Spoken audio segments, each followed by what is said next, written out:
What's up everybody, BaconBuster here, and today is time for another BaconBuster review. Yeah, I know, there's only one so far. Well, now there's two. But it's of a game that you haven't technically seen me play, but one that I did very much enjoy and kinda wanted to talk about. This is Fire Emblem Fates Birthright. I'm being very specific about this here because there are actually 3 versions of the game. It's like Pokemon, except, they're all unique. Birthright, Conquest, and then the Revelations. So yeah, I mean, you guys know, of course, I play PC games, and that I have a Wii U from the Smash Bros. Videos that I upload, but I also own a Nintendo 3DS. See, it's got Mario on it. That's not important to this video. What's important is that I have Birthright. And I played it, and I beat it, and it was a pretty good game. Not just for its story, but for its gameplay elements and its online features, which are really expanded from Awakening. The game Birthright is basically like Awakening Plus. So if you are a fan of the more classic Fire Emblem games, Conquest may be more the game for you.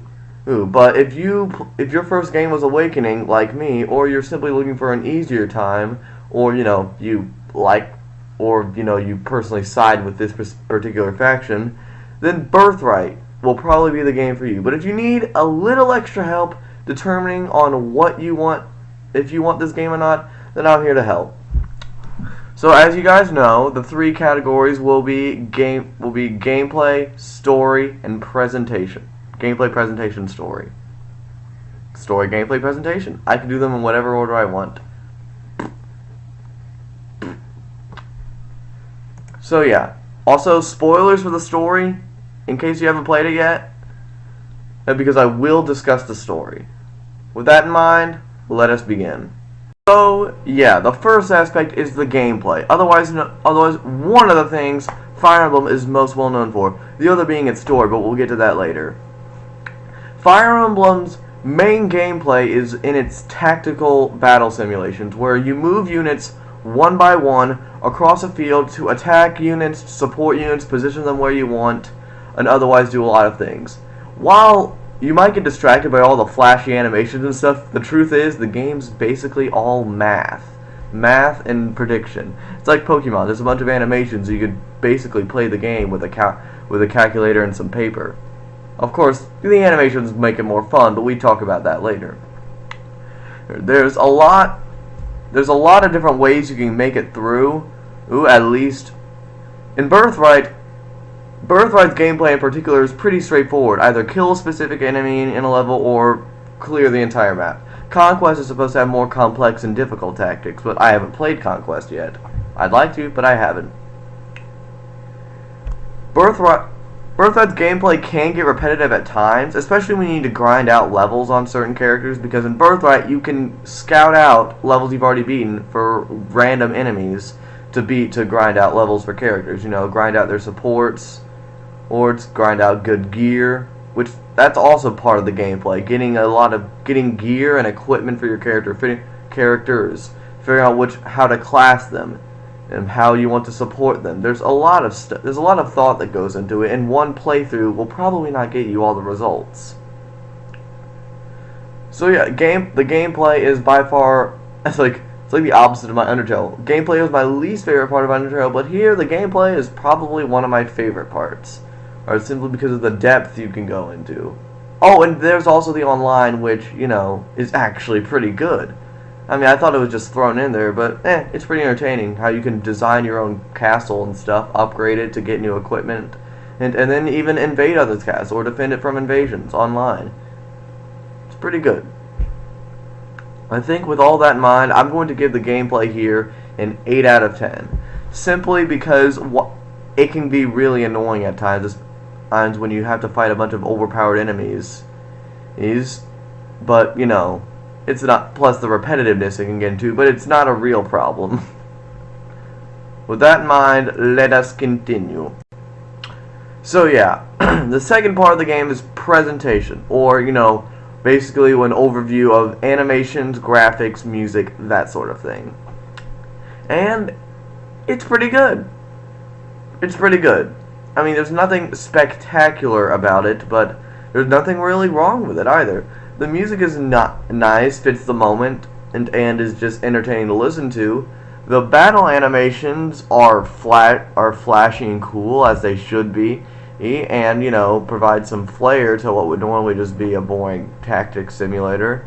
The cutscenes are really well animated, and while the 3DS can't exactly handle top keck graphics, the models don't look that bad, really. Is there any more for me to really talk about? Oh, and then just Lost in Thoughts All Alone, which I had stuck in my head for days, and I wasn't complaining because I liked it. That's about it. I mean, there's nothing really super memorable in there other than Lost in Thoughts All Alone, and again, the graphics and the cutscenes are really cool, but everything else, the other graphics are merely okay. So I'm just going to give it a 7 out of 10 for presentation. And good graphics, good music, and good animation, but it's just not great. It's not great 8 out of 8. But it's time for us to move on to our final aspect of the game, the story. So yeah, there's the final aspect of the game, the story. And boy, it's pretty good. So, basically the gist of it is, you are a Norian noble who is actually a Hoshidan. Hoshido and Nor are two opposing kingdoms that are enemies, and you are actually stolen from Hoshido as a small child to be raised in Nor. So you were raised by Norians, who you find to be okay people, and then through a weird circumstance of events, you end up meeting back with your Hoshidan family, who you also end up liking. And spoiler alert, even though I reminded you this earlier in the video, the Queen of Hoshido ends up dead. So this leads the kingdoms to finally go to war after a long time, and there you are forced to choose between siding with your blood relatives in Hoshido, the family that raised you in Nor, or you could choose neither and try to save both of them because you're the perfect little child that can save everyone. That's a realistic scenario. It's also the third path in the game that you have to buy as DLC. In this particular scenario, Birthright, you side with your Hoshidan family. And, well, then you go on to defend your kingdom from Nor. The story has a few interesting twists and turns. It is overall pretty linear until the very end, where things get pretty feelsy. And that's really about it. There are a few moments I don't like, though, where one character that is temporary that was possessed and is turning evil, but it's like, oh no, it's all because of what he thinks, and it's like, oh, I really feel for this character, not really. And it's like, no, I'm better than this, and I can fight it because Deus Ex Machina, and also because you can't lose a character that you've invested points into. Even though that is exactly what happens at another point in the story if you didn't do the right things. So, it's overall pretty linear and kind of predictable in some parts. Or it just has an overall, and they all lived happily ever after feel to it at the end, but not without a few feels first. A few important characters do end up dead, and some of them under not the happiest of circumstances. But, it's overall pretty okay. I just give it a 7 out of 10. 7.5 if I did decimals, but I'm not going to do decimals in this system, just to keep it simple. The story was good, but I don't know if I'd really want to replay it again, if not just to have a different character with different stats and stuff. So, what do I think of the game overall? Well, what I think. It's good. It's a really good game, especially if you enjoyed Fire Emblem Awakening, and especially if you wanted Fire Emblem to lean toward the more Japanese aspect of things instead of its more European aspect, which is kind of odd, really, considering Fire Emblem was developed in Japan and was mostly a Japanese exclusive for a while, so I don't see how it was more European based for a long time. But, things happen. It's a good game, and with great tactics that make you think, A story that is pretty interesting and compelling, and music and graphics that'll make you say, that wasn't even that. You didn't say anything there. But what do I think of it overall? Well, when you tally up the scores, and then you add in a little, and then you average them out with a few personal points thrown in, because I don't do pure averages in this system, that will leave you with an overall 7 out of 10.